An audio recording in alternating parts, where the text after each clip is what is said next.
ছাইরা যদি যাইবি বন্ধু মায়া কেনে দিলি চলো নাতে বুক ভাঞ্জিয়া কেন বাপর করিলি মাঝারুলের হইল না সুখ বন্ধু তোর কারণে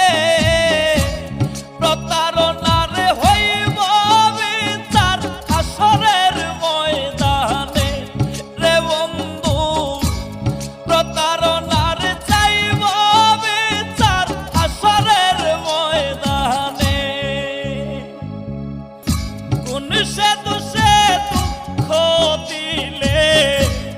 আমার সর